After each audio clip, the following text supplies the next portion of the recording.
the Clippers, they were at least able to prolong the season one more day as a Harden came up big in helping Kawhi extend this thing to a seventh and final game. Yeah, I think it's an interesting series because from the jump, right, the Nuggets were the Nuggets were the home team, but the Clippers were the slight favorite in the series. Mm-hmm. So that indicated to me that this is a toss-up kind of series, and the Nuggets will get the extra home game, so they'll probably be favored in more of the games. But the Clippers, again, being, I think it was like minus 115. It was very close to a pick 'em on the series line. But the fact that the Nuggets weren't a favorite in the series, despite the fact that they're favored in game 7, meaning they're going to be favored in all their home games, I thought was at least an indicator that it was a pretty 50-50 coin flip kind of series. And of course, it'll probably, unless Houston could pull off an upset tonight, be the only series in the first round that does go 7.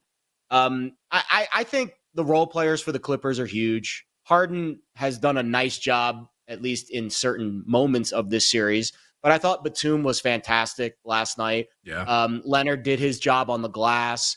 Zubac's been a warrior. He wasn't good last night, but at times in this series, he's looked almost unstoppable. Of course, Denver's inside presence defensively is probably not ideal. They're just not a great defensive team.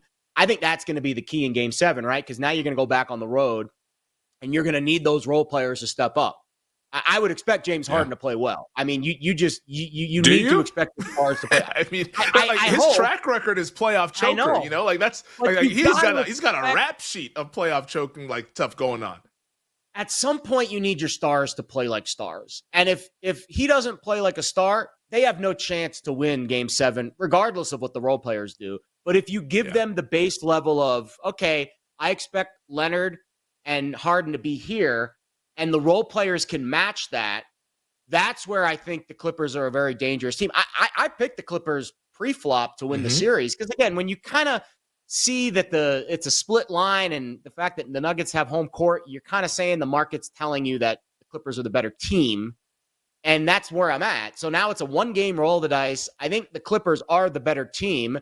I think they're better coached, although I have questions about that sometimes, even though the Nuggets have essentially the son of a coach coaching their team right now. Yeah. It seems like a very interesting Game 7 environment. I think how the Clippers role players and James Harden handle the atmosphere early on, and can they get out to a lead and quiet the crowd, I think that's going to be the key for Game 7.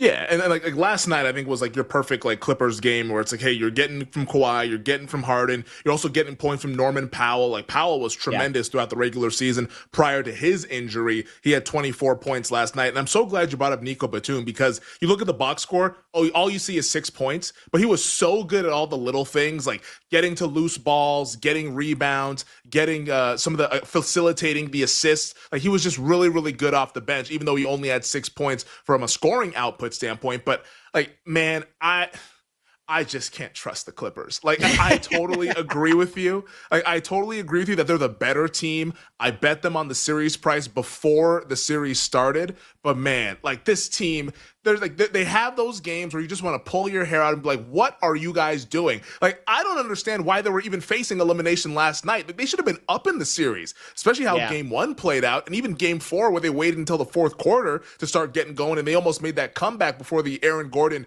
put-back dunk at the buzzer. They're clearly better than Denver. You watch the games. They're better. They have more answers. But here we are in a 7th game in Denver, and Denver has the best player in the world. It's such a tough handicap from a side standpoint. I just don't know how this could be Clippers blowout, could be Denver blowout, could be Denver close or Clippers close. Nothing would surprise me with what we're going to see tomorrow night in the Rocky Mountains. Yeah, I have Clippers minus 115 for the series. So there's probably a lot of people out there with a similar ticket. My advice is you hope the Clippers get out to a big lead in the first half, and then you bet the Nuggets ATS maybe at halftime or, mid-second quarter. Somewhere in that range is usually my sweet spot for betting live. And then you hope for a close game. I think that's the most efficient way to play it. Obviously, the riskiest way to play it is to bet the Clippers as a dog because, as Femi is saying, they're the better team. And he's right. Mm-hmm. They are the better team. And when you're getting the better team, but here we are. But when you're getting, again, if we just ignore all the prior 6 games, by the way, the NBA playoffs, and I've been critical of the NBA over the last couple of years, the regular season, all that stuff. The playoffs, this first round has been Oh man. absolutely riveting. It's been Hell awesome. yeah. This series especially has been a blockbuster. If you remove all of that from the equation, though, you're getting the better team as an underdog. And I know that the game 7 and Harden playoff and all the other intangibles, yes, you factor that into your handicap. But at the base level, what Femi's saying is correct. The Clippers are the better team with better players, better coach, and you're getting them as an underdog. Feels like an easy bet, but not everything is easy.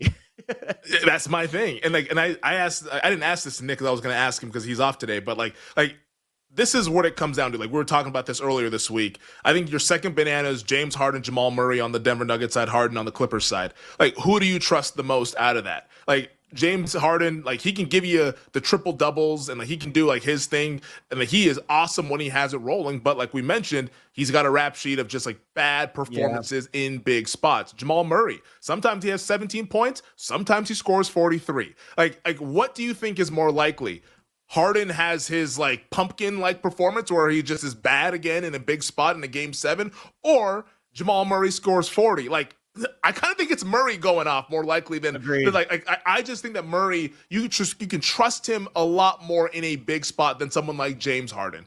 And like that's where I guess somebody who wants the Clippers, needs the Clippers to win this series. I'm just absolutely terrified about what's going to happen tomorrow night because they're the better team. And I think we're going to leave this series saying, yeah, the Clippers were better, but for some reason Denver's moving on. Like that's my opinion. I'm so scared of what's going to happen tomorrow night because I just can't trust this team. I love Jamal Murray, by the way. I think he is like What he's a as career rock he's solid at. as Like he gets. it's his career is so strange because he's never made an All-Star, and I don't think he should have ever made an All-Star game. But then in the playoffs, he morphs into like this All NBA type player. Like it's been an awesome like Bubble Murray. Yeah, we all saw it in 2020. And we saw it against the Lakers last year when he was hitting the buzzer beaters and stuff. Like he just elevates in the postseason. I think that would be, and don't get me wrong, Nikola Jokic is the best player on the planet, period, end of story.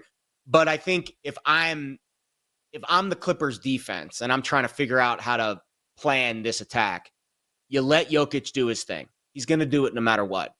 Do not let Jamal Murray go for 40. You can overcome that.